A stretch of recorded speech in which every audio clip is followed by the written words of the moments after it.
No hay político muerto. Ellos estaban de parranda.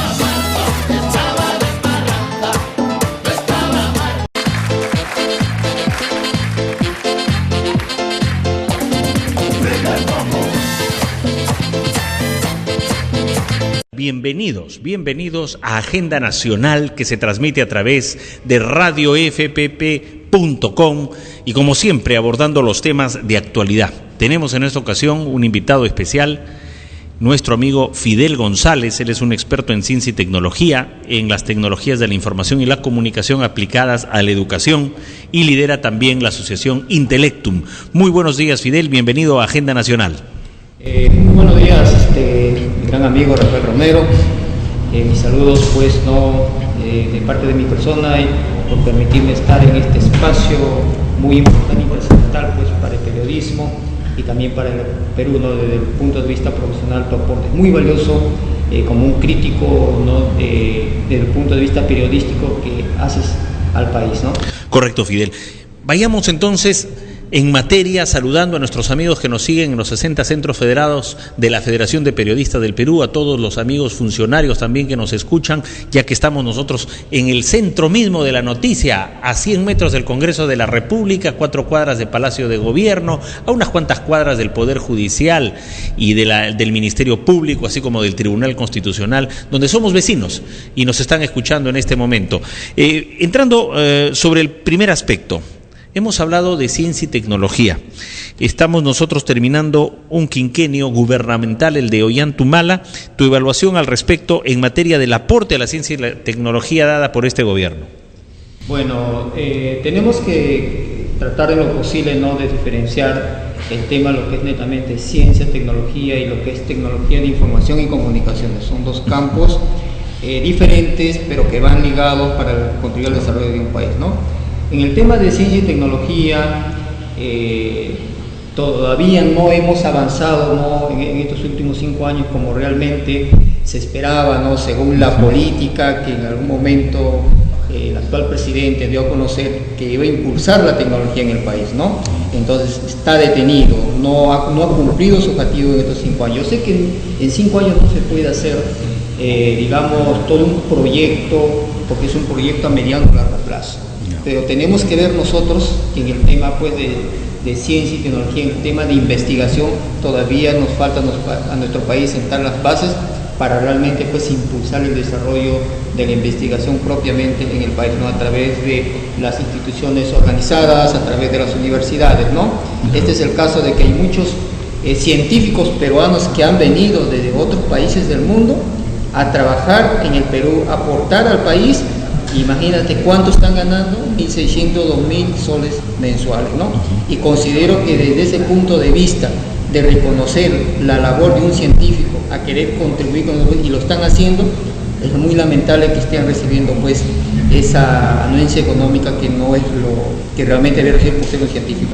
¿Cómo rescatar el talento? Por ejemplo, nosotros venimos realizando talleres de liderazgo y comunicación efectiva para rescatar talentos, pero ¿cómo lo hace el Estado? Hay cuántos chicos en secundaria que tienen habilidades, sin embargo estas se dejan de lado. ¿Cómo ves en perspectiva este tema de nuestros talentos, nuestras habilidades? ¿Cómo llegar a ellos? ¿Cómo promoverlos, apoyarlos frente a un mundo donde cada vez las destrezas y habilidades son más importantes seguramente que hasta los títulos? Exactamente, ¿no?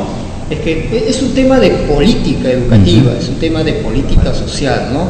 Entonces cuando en un gobierno como el nuestro no se sientan las bases necesarias, ¿no? Que fortalezcan el reconocimiento del talento humano, principalmente como es reconocido en otros países del mundo, entonces es un poco complicado de decir que podríamos nosotros impulsar, ¿no? Y promover los nuevos talentos, porque no hay una partida económica que permita subvencionar los costos de inversión para poder formar nuestros talentos, que lo hay mucho en el Perú.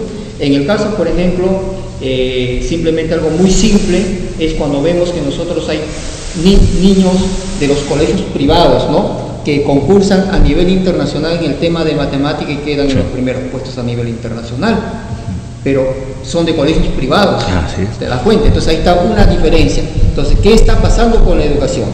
En realidad las políticas educativas del Ministerio de Educación en este último 2 años se ha visto solamente reformulada en el tema de ver la competitividad de la educación o mejorar calidad desde el punto de vista de documentos, de llenar registros, ¿no?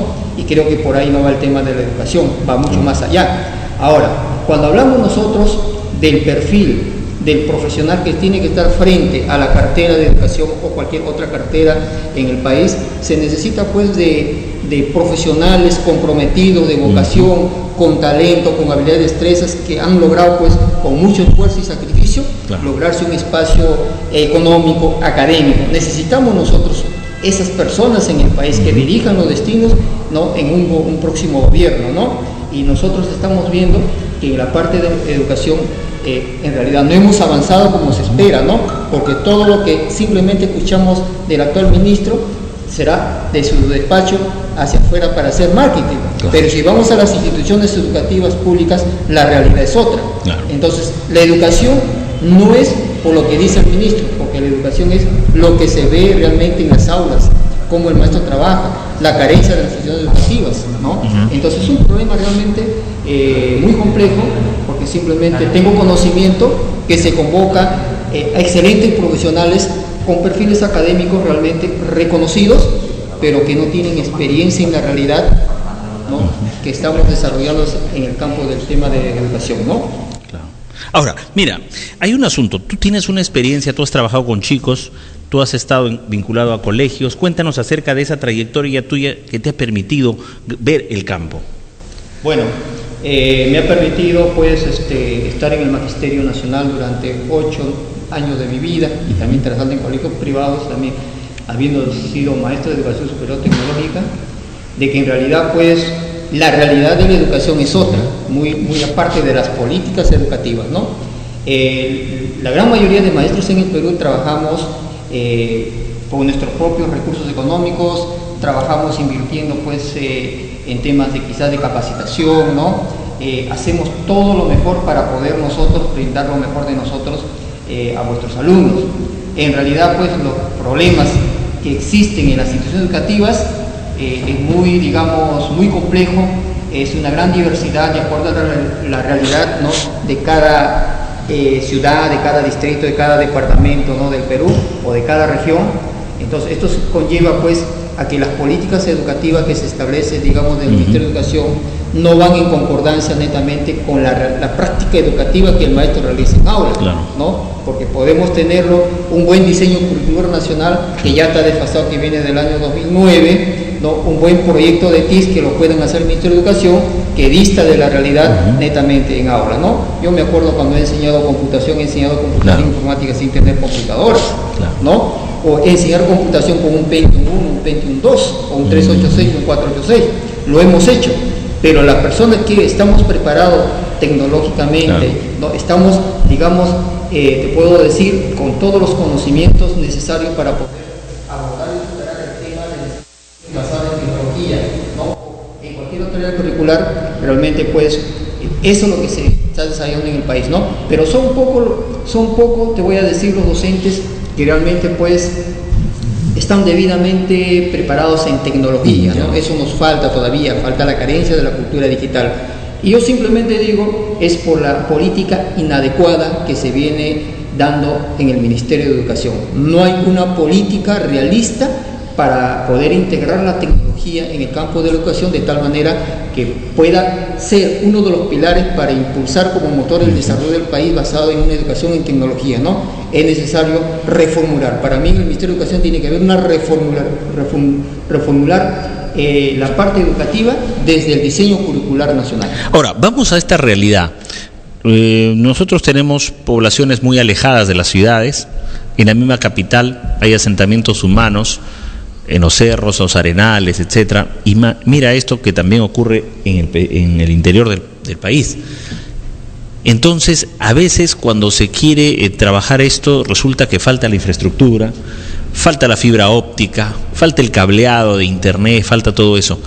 Eso también no es un factor que a veces desalienta a muchos el tratar de ver la perspectiva que señalas de ir hacia la tecnología, los TICs, y tener unos profesores idóneos, ¿no es a veces esa realidad que deprime a muchos autoridades y profesores y entonces se sienten a veces impotentes frente a eso? Bueno, justamente la impotencia viene a que no tienen experiencia, a la carencia de experiencia, cómo aplicar la tecnología o las TIC o las herramientas digitales en el campo de la educación.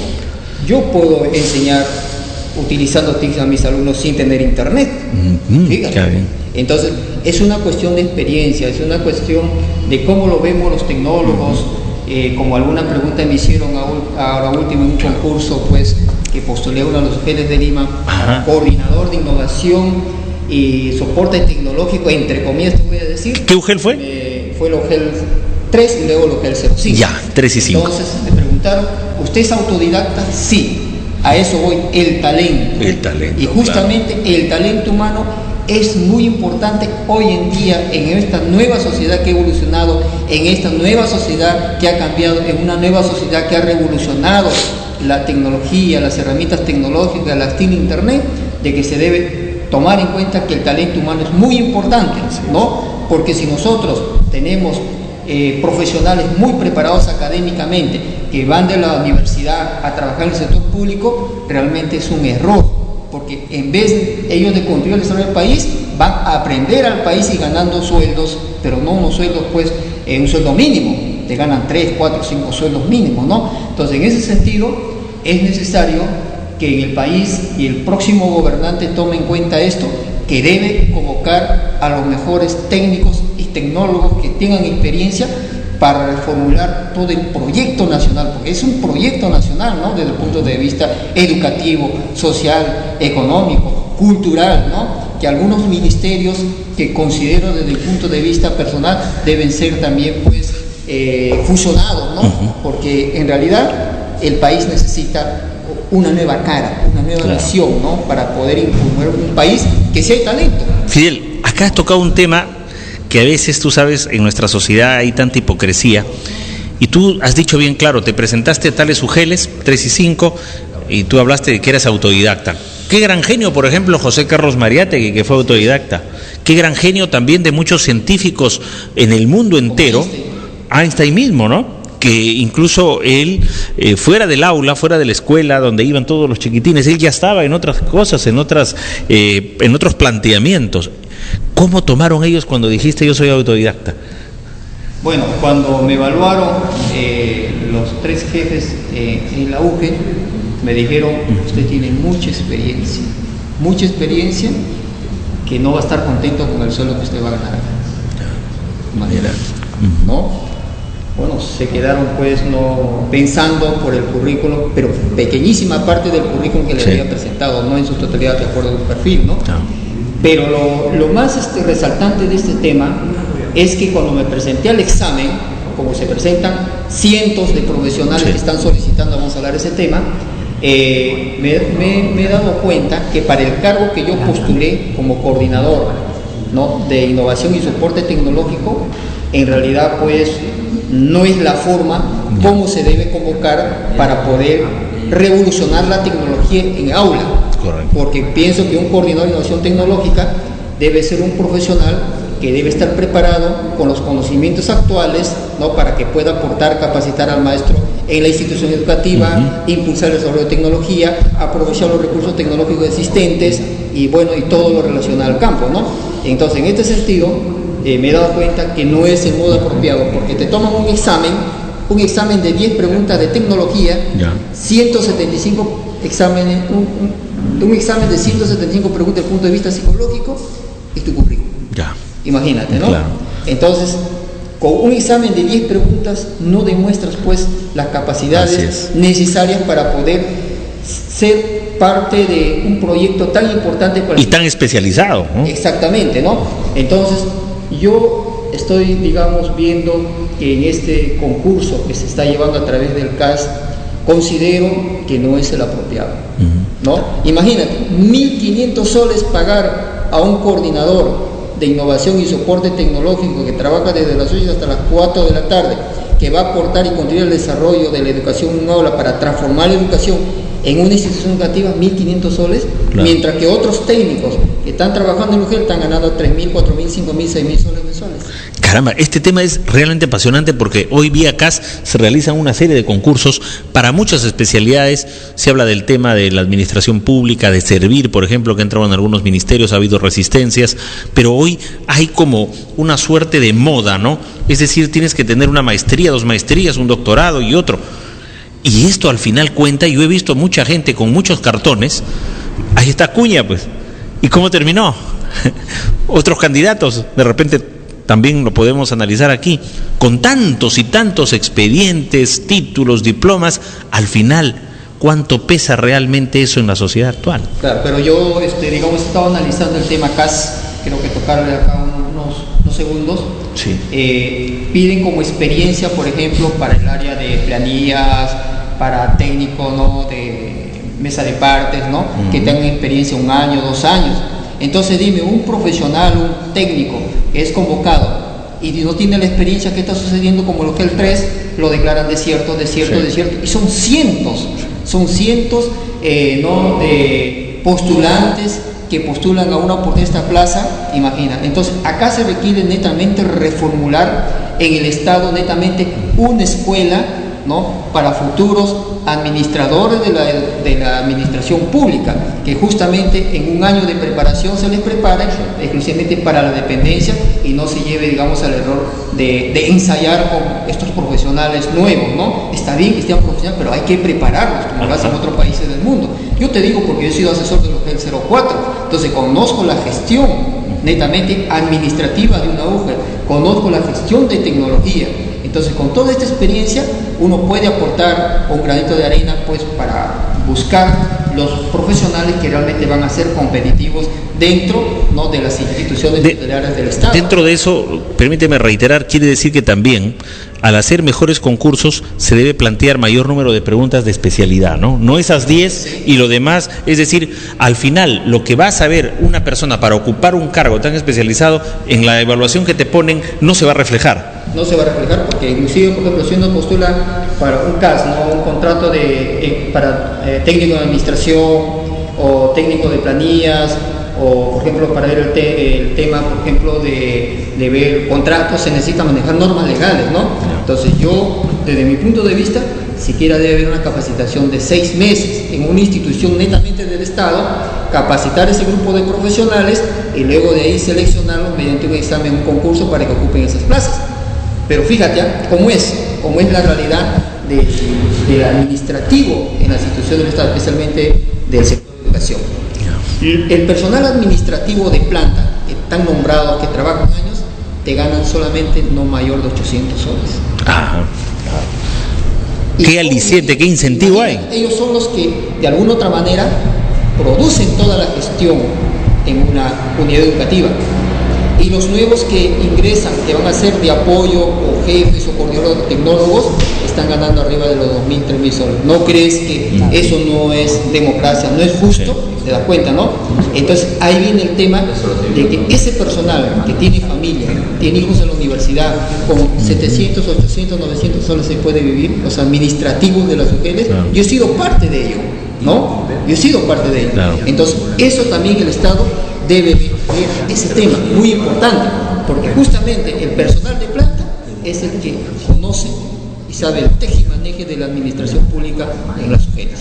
Correcto. Ahora, viendo a otro aspecto más del que estamos conversando, ¿cómo podemos nosotros hacer que las instituciones educativas, colegios de primaria, secundaria, tú has tenido la experiencia de trabajar con niñitos, incluso en la parte, ¿no?, de inicial, tengamos pues también una mayor fuerza a la hora de generar la ciencia y la tecnología en nuestra sociedad, porque mucho letras, yo creo que si se da el peso entre ciencias y letras, yo creo que es un 70-30%, 70-30.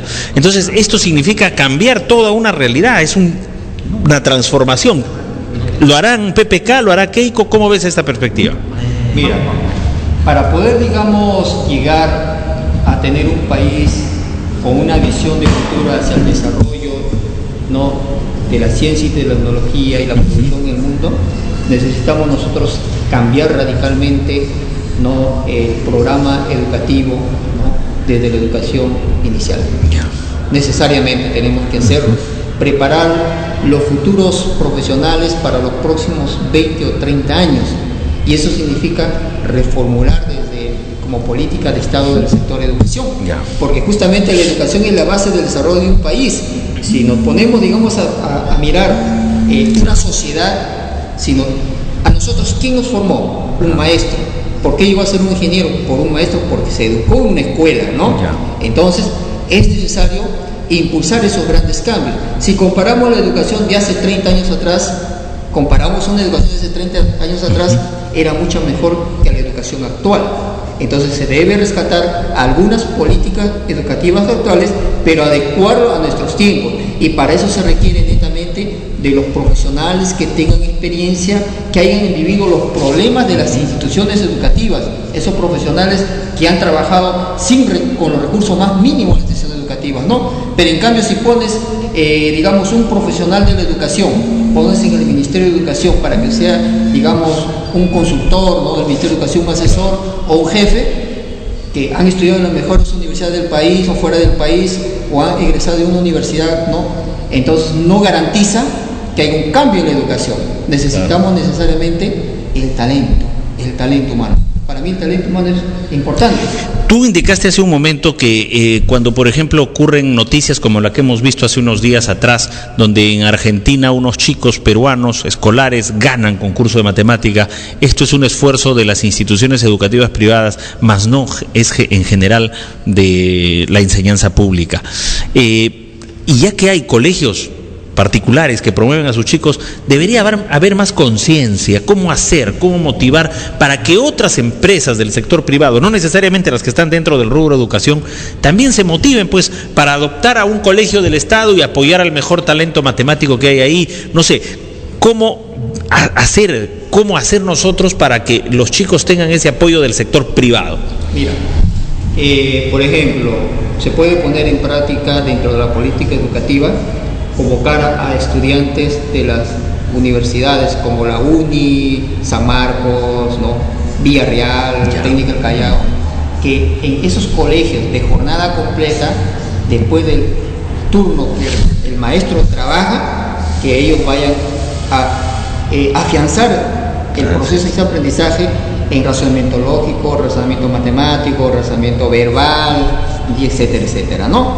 Entonces, es necesario porque los colegios privados trabajan, ¿no?, justamente con ese tipo de profesionales, ¿no?, que son, por sí, matemático puro, físico puro, ¿no?, químico puro, ¿no?, egresados pues de la UNI, ¿no?, egresados los mejores alumnos de San Marcos, y justamente debido a ello es que estos colegios mal llamados preuniversitarios están demostrando, pues, con su tipo o forma de preparación para los alumnos, ser competitivos a nivel internacional.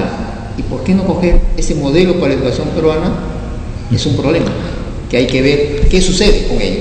Por otro lado, hay una experiencia que dejó para el país el presidente Alan García con los colegios estos llamados mayor, el colegio mayor presidente de la República. ¿Es buena esta experiencia? Bueno, lo vamos a ver desde dos perspectivas. Para contribuir al desarrollo del país, en parte es bueno, pero si lo hablamos desde el punto de vista social, es discriminatorio. Porque no lo podemos decir a los jóvenes del país, del Perú entero, ¿no?, que están en primaria o secundaria, que tú tienes que postular al colegio mayor, sacar buena nota, ¿no?, o sobresaliente, para que vayas a estudiar acá. Es un acto discriminatorio, o sea, va contra los derechos de un niño y un adolescente, ¿no? No podemos poner a nuestra sociedad, aquí están los mejores alumnos y aquí están los peores alumnos, porque el colegio mayor eso nos dice. Entonces considero que todos los niños, sin excepción, deben recibir la mejor calidad de la educación en el país, porque ese es un derecho, ¿no?, del Estado, que tiene que dar una buena educación a sus ciudadanos.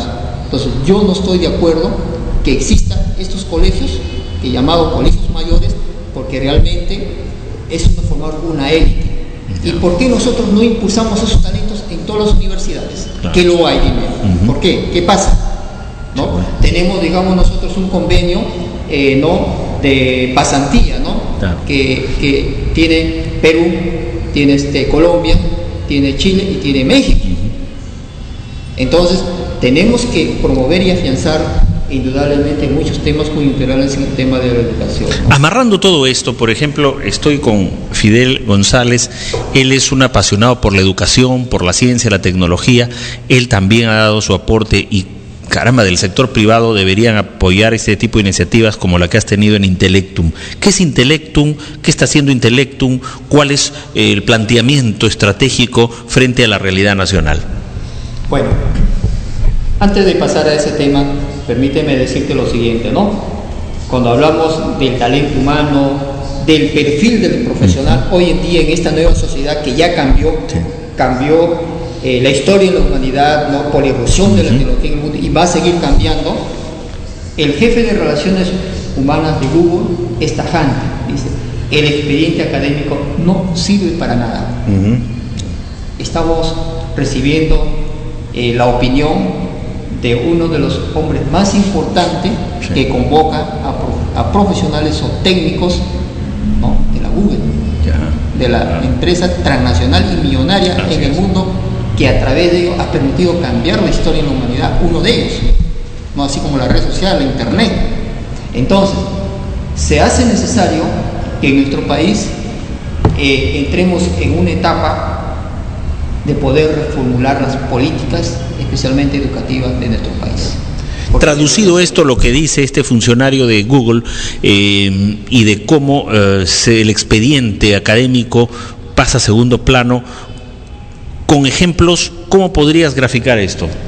Bien, dice bien claro: en un nuevo escenario social para el desarrollo se necesita gente con talento natural, que tenga la pasión por crear, descubrir, averiguar cosas e innovar lo que nos enseña en las universidades.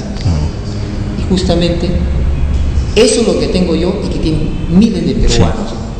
Que el Estado no promueve el talento en el Perú. Mientras no promovamos el talento en el Perú, siempre vamos a estar en el mismo círculo vicioso, ¿no? De que el país va a estar todavía relegado en el tema de la educación peruana, ¿no? Correcto. Bien, y ahora, entrando ya a una visión de conjunto, nos quedan 3 minutos dentro de lo que es Intellectum. ¿Cómo se está desarrollando? ¿Cómo estás desarrollando esta asociación para que nuestros amigos que nos siguen puedan también conocer la labor que vienes realizando? Bueno, el tema, gracias por la pregunta, Rafael. El tema de Intellectum es una asociación educativa sin fines de lucro, que justamente ha sido creada para impulsar y promover el uso de herramientas tecnológicas y digitales, ¿no? En la educación, en la sociedad y en la empresa, o sea, llevar cultura digital. Estamos trabajando ya 7 años, ¿no? Con el apoyo de maestros y profesionales de muchos países de Latinoamérica. Organizamos eventos internacionales con la colaboración de ellos, que va dirigido a docentes y otros profesionales. Y bueno, continuamos con este gran trabajo sin el apoyo del Estado o de otras empresas privadas, ¿no? Entonces, en este sentido, seguimos en esa misión de querer trabajar y hacer lo mejor de nosotros, no solamente para Perú, sino Latinoamérica. Ya está programado el tercer Congreso Internacional de Educación en Área Digital, que se lleva a cabo en México del 24 al 27 de agosto, que va a ser en el Estado de México, en la ciudad de Tenancingo, ¿no? Estamos ahí ya con los maestros mexicanos, participan maestros de Chile, Colombia, Argentina, Paraguay y por supuesto que va a Perú como Intellectum organizador allá en México. Muy bien, amigos, las 12 del día. Agradecemos a Fidel González su presencia en Agenda Nacional. La despedida. Bueno, muchísimas gracias, Rafael, por esta oportunidad. Sé que los grandes temas de la educación y de nuestro país no son importantes y debemos seguir contribuyendo con granitos de arena para contribuir al desarrollo del país, más en una sociedad que cambió mediado por la tecnología y ha llegado al internet para quedarse, y debemos trabajar de la mano para lograr un país que todos necesitamos, un país de progreso, de desarrollo y para todos los peruanos. Muchas gracias a ti y muchas gracias, amigos, por la atención. Hasta una próxima edición.